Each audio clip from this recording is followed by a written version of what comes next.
कि क्या सच्चे लोगों की अच्छी कहानियां भी हेडलाइन बनती हैं? यह सवाल मीडिया से भी हो सकता है और यह सवाल देश की आम जनता से भी हो सकता है, क्योंकि हमने ये देखा है कि जब भी किसी आम आदमी के बारे में कोई खबर आती है तो मीडिया सबसे पहले तो उसे दिखाता नहीं है और लोग भी सिर्फ सेलिब्रिटीज़ के बारे में जानना चाहते हैं, फिल्म स्टार्स के बारे में जानना चाहते हैं, क्रिकेटर्स के बारे में जानना चाहते हैं, लेकिन कोई साधारण व्यक्ति अगर बहुत अच्छा काम कर रहा हो तो उसके बारे में शायद नहीं जानना चाहते हैं।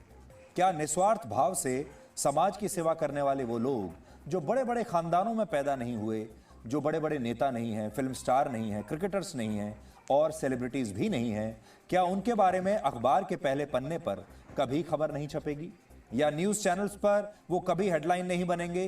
क्या उनके इंटरव्यूज़ आपको देखने को कभी नहीं मिलेंगे? आज इसी परंपरा को तोड़ते हुए हम आपको देश के उन नायक और नायिकाओं से मिलवाना चाहते हैं जो देखने में तो बिल्कुल साधारण है, लेकिन उनकी सोच असाधारण है। हाल ही में भारत के राष्ट्रपति ने देश के ऐसे तमाम लोगों को पद्म पुरस्कारों से सम्मानित किया है जिन्होंने समाज के लिए योगदान दिया है।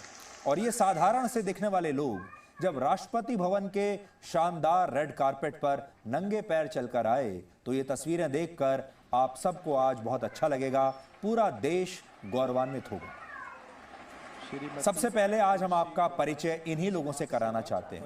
इन्हीं में से एक थी कर्नाटक की 73 वर्ष की तुलसी गौड़ा, जो पिछले 6 दशकों से जंगल और पेड़ों की रक्षा कर रही हैं। तुलसी गौड़ा अब तक 30,000 से ज्यादा पेड़ लगा चुकी हैं और उनका लगाया एक भी पेड़ या पौधा आज तक मुरझाया नहीं है, आज तक सूखा नहीं है।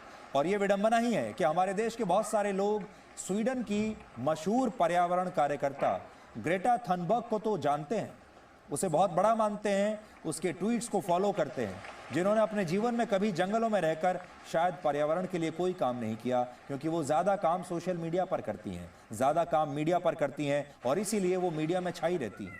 लेकिन वो तुलसी गौड़ा जिनकी तस्वीर इस समय आप देख रहे हैं, उन्हें कोई नहीं जानता, जिन्होंने अपने जीवन के 60 वर्ष इस पृथ्वी की रक्षा में समर्पित कर दिए और बिना ये सोचे कि कभी कोई मीडिया चैनल या कोई अखबार उनका इंटरव्यू छापेगा या कभी सोशल मीडिया पर लोग उन्हें फॉलो करेंगे या कभी वो बहुत बड़ा एनजीओ चलाएंगी या बहुत पैसा कमाएंगी, बड़े बड़े अवार्ड फंक्शन में उन्हें बुलाया जाएगा और बड़ी बड़ी मैगजीन्स में उनकी तस्वीरें छपेंगी, फिर पश्चिमी मीडिया में उनके बारे में बताया जाएगा। ऐसा सब कुछ उन्होंने कभी नहीं सोचा।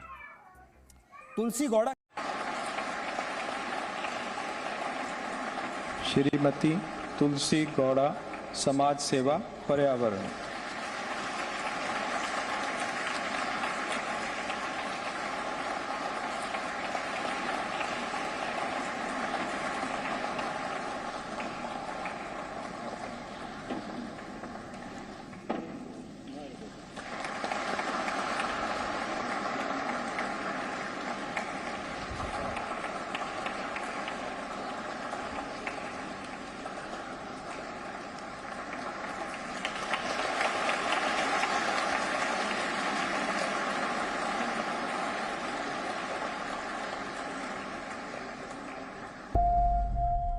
भारत में चित्र को नहीं, चरित्र को पूजा जाता है और ये तस्वीर उसका सबसे बड़ा प्रमाण है।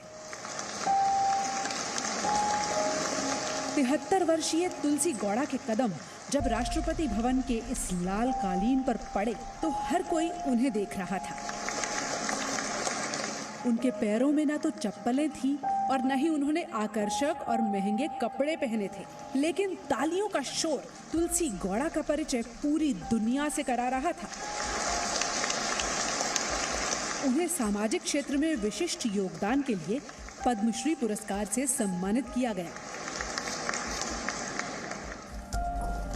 कर्नाटक के होनाली गांव में रहने वाली तुलसी गौड़ा एक पर्यावरण कार्यकर्ता हैं। ये अब तक 30,000 से ज्यादा पौधे लगा चुकी हैं। पेड़ और हर्ब्स की प्रजातियों के बारे में उनकी जानकारी इतनी खास है कि लोग उन्हें जंगल का एनसाइक्लोपीडिया कहते हैं। जो लोग शिक्षा दीक्षा के बाद भी कुछ कोशिश नहीं करते, वो भी उनसे काफी कुछ सीख सकते हैं।